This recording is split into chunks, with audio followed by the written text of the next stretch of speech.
Finally, the United Africa Passport, also called the United States of Africa Passport, has been unveiled by President Ibrahim Traoré.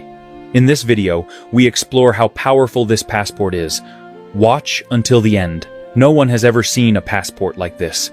It's not just a travel document. It's a symbol of power, a badge of dignity, and a ticket to a new world order. Backed by the gold, diamonds, cobalt, and oil of Africa, the newly launched United Africa Passport, also called the United States of Africa Passport, is now the most talked about document on the planet. From Wall Street to Pyongyang, this passport has shaken diplomatic tables and forced nations to rethink global alliances. And now, it's official. Every country in the world, even North Korea, has accepted the United Africa Passport for visa-free entry. Let that sink in. Even North Korea, a nation known for extreme isolation and rigid visa policies, has opened its gates for Africans carrying this document. And it happened because of one unbelievable meeting between President Ibrahim Traoré and Kim Jong-un. But first, let's understand why this passport is unlike anything the world has ever seen. This is not just about traveling freely. It's about restoring the dignity of Black people everywhere. It's about unity, pride, and opportunity. And above all, it's about Africa finally taking its place on the global stage, not as a begging continent, but as a superpower with borders, currency, and voice.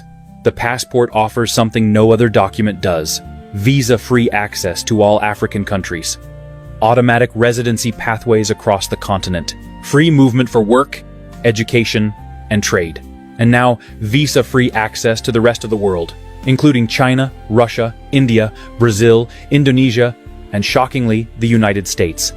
But the most unexpected chapter began in North Korea. The meeting between Traoré and Kim Jong-un was supposed to be secret. Instead, it became historic. The world didn't believe it when the news broke. North Korea accepts United Africa Passport for visa-free entry. Many dismissed it as a rumor, a hoax. But then, North Korean state TV broadcast the footage.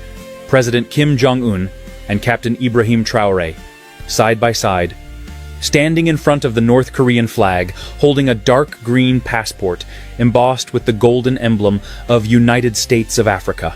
The world gasped. The footage showed Kim Jong-un wiping away tears. What could possibly make one of the world's most isolated and feared leaders cry? Here's what really happened. In a high-security hall deep within Pyongyang, Traoré sat face-to-face with Kim. No entourage, no diplomats, just two men, both leaders of nations that have long been underestimated by the West. Traoré opened a brown folder and placed 3 items on the table. A photograph of Congolese children digging cobalt with bare hands. A satellite map of Africa's mineral wealth. The first printed copy of the United Africa Passport. Then, he said, "Our people have bled enough. Our lands have fed the world. Yet we eat last. This passport is not just paper, it's justice." Kim didn't respond immediately. Traoré continued, "You know what it means to be isolated, sanctioned, punished for defending sovereignty. Africa is in that struggle. But unlike the past, we're no longer divided. This passport is backed by Africa's wealth. Gold, uranium, diamonds, cobalt, oil. We will not beg for entry. We invite the world to recognize our unity." Kim stared at the passport. Then he asked one question: will Africans respect themselves enough to protect this document? Traoré nodded.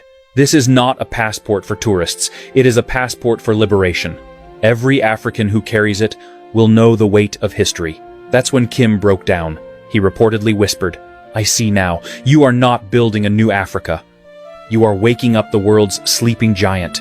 And with that, the deal was sealed. North Korea became the first Asian country to sign the global visa-free accord with the United States of Africa. Other countries, previously hesitant, immediately followed. Indonesia, Vietnam, Pakistan, even Cuba and Venezuela, and silently, even a few EU nations began discreet talks. But the move sparked backlash too. As the news spread that North Korea, Cuba, and several Asian and Latin American countries had officially accepted the United Africa Passport for visa-free travel, something began to shift in international circles. Inside secret meetings at the European Union headquarters and US State Department, diplomats were scrambling. One EU official, caught off mic, was heard saying, "This isn't just a passport, this is a message. They're shutting us out." Though no Western government made public complaints at first, internal memos leaked, accusing President Ibrahim Traoré of building an exclusive, race-based travel system, claiming it went against global inclusivity. And then came the headline, "Is the United Africa Passport Racist?" London Herald. It caused outrage across Africa and the Caribbean. Online, Africans from Ghana to Jamaica responded furiously. Where were these same critics when Africans needed visas for every country? Now that we finally have something for us, it's a problem? But Traoré didn't remain silent.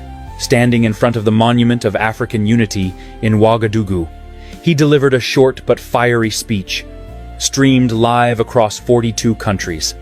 With his voice calm but firm, he said, "When Africans were enslaved, no one complained about exclusion. When we were denied visas, rejected at airports, humiliated, no one wrote editorials. Now, because we finally own something for ourselves, we are suddenly a threat?" The crowd roared. This passport is not a weapon, it is a shield. It is protection for the African soul, the African dream. And let me be clear, it is not racist. It is revolutionary. The speech went viral in hours. Over 300 million views across TikTok, YouTube, and Instagram. Even in cities like Paris, Washington, and Berlin, young black communities organized solidarity marches. At the heart of it all was a simple message. We are not begging for entry, we are building our own door. This time, it wasn't just Africa responding. African Americans, Afro-Brazilians, Haitians, Trinidadians, and people across the Caribbean posted videos proudly saying, "I am African. I claim my passport." Even some white and Asian allies stood in support, recognizing that this was more than travel, it was redemption. But the sudden popularity of the passport brought a new crisis. What started as a powerful symbol of African pride was now turning into a logistical nightmare. After President Ibrahim Traoré's viral speech defending the United Africa Passport, the world took notice, and so did the African people. From Atlanta to Accra, from Port-au-Prince to Cape Town, millions lined up virtually and physically to begin their applications. The Burkina Faso immigration servers crashed within hours of opening the portal. Some applicants waited 15 hours online, only for the page to freeze just before submission. In less than 10 days, over 11 million applications had been submitted from more than 62 countries. Families flew in from Jamaica, Barbados, St. Lucia, and Dominica. Thousands of African Americans booked urgent flights to Ouagadougou just to get in line, sleeping outside embassy gates with backpacks and printed documents. "I've never seen anything like it," said a passport officer in Ouagadougou. "There are grandmothers here who sold everything to make this trip." The first United Africa passport had just been printed days ago. Now, the system was being crushed under its own success. President Traoré had promised that the passport would only go to people who could prove African ancestry or cultural ties to the continent. But many applicants, especially from Caribbean nations and African American communities, did not have official birth records or family documents. Centuries of slavery and displacement had erased their paper trails. To make matters worse, rumors began to spread.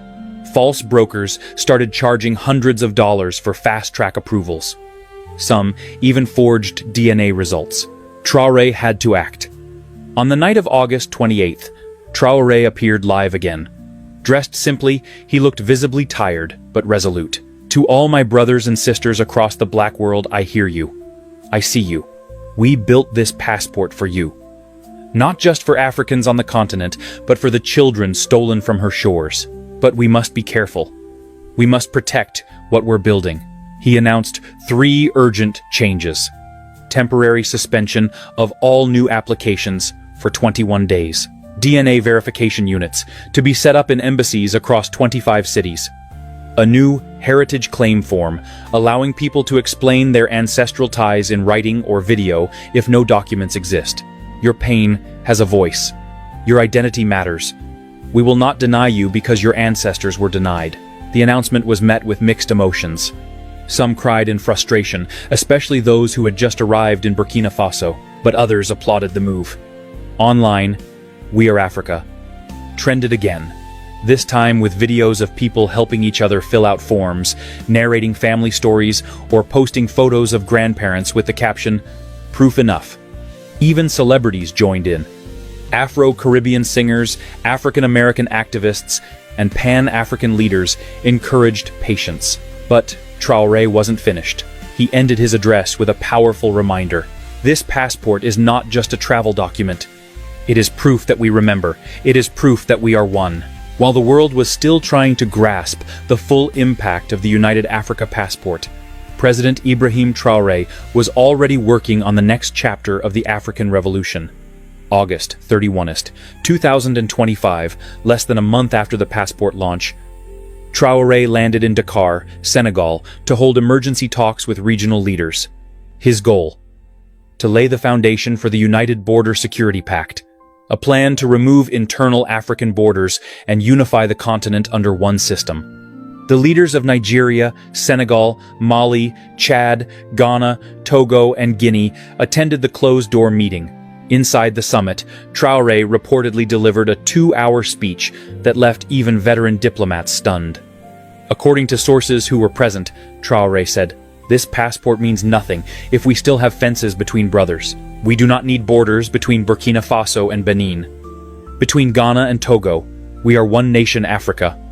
He proposed a phased rollout of border elimination, starting with free movement of citizens with the United Africa Passport within 27 African countries, unified border patrol and digital ID system, shared intelligence to protect against external sabotage and trafficking.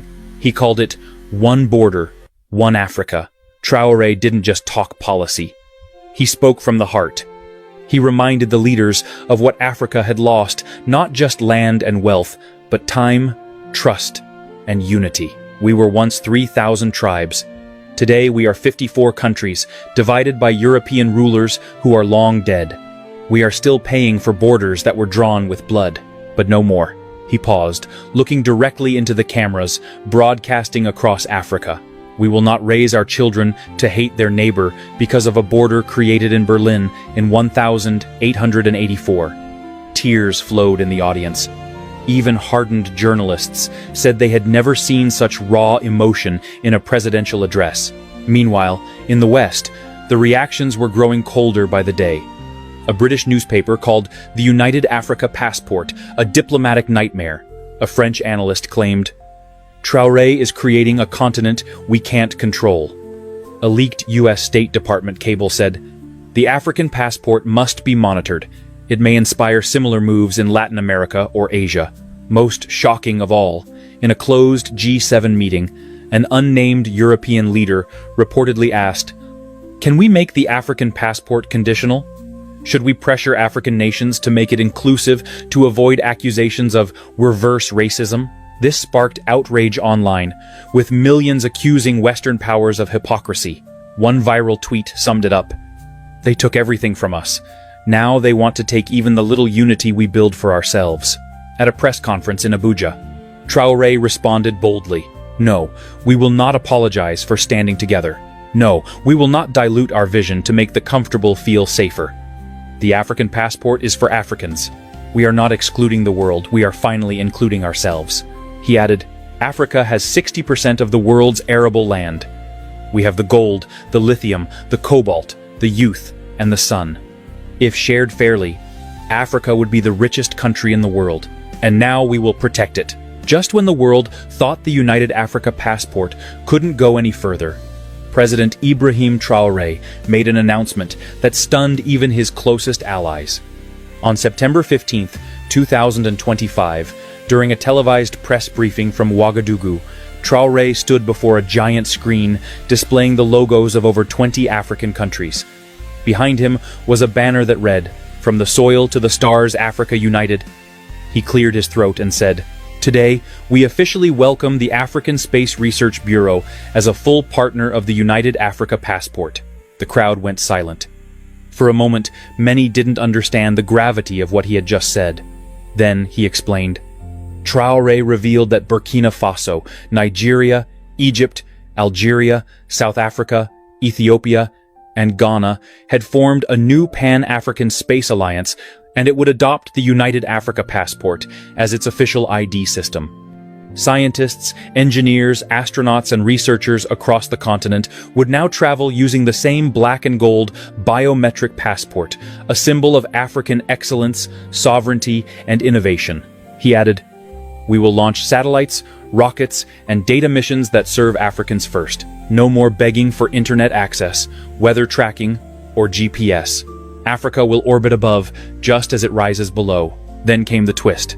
Traoré introduced the first official United Africa passport holder to train for space, Dr. Wuraola Kebe, a Senegalese-born astrophysicist raised in Burkina Faso. Wuraola stood proudly, holding her passport, as Traoré said, "This is not just a document. This is our visa to the stars." She wiped tears as she spoke. "My grandmother couldn't go to school. I will go to space as an African." The crowd erupted in cheers. Major world media rushed to cover the moment. CNN called it Africa's moonshot moment. Al Jazeera said it was a new space race with roots in black liberation. A viral TikTok in Brazil titled "Africa is doing what no one expected" gained 22 million views. But not all reactions were positive. A leaked intelligence memo from a European security agency stated, "If Africa controls both its borders and its satellites, we lose influence." Another Western diplomat reportedly said, "The United Africa Passport is no longer just symbolic. It's geopolitical. It's strategic. It's dangerous." Traoré responded once again in the most dignified way. "We are not dangerous. We are determined. We will not ask permission to rise." Before closing the conference, Traoré looked directly into the camera and gave a heartfelt message to the diaspora. "To our brothers and sisters in Haiti, Jamaica, Trinidad, Brazil, and America, this passport is your return ticket. Not to a place, but to a people. We are one. And we've waited long enough." He ended with a message that would soon be printed on the back of every new passport. One Africa, one passport, one destiny. The United Africa Passport is no longer just a travel document. It is now a symbol of something bigger, a global awakening, a new chapter in Black history, and the beginning of the most powerful union the world has ever seen. Finally,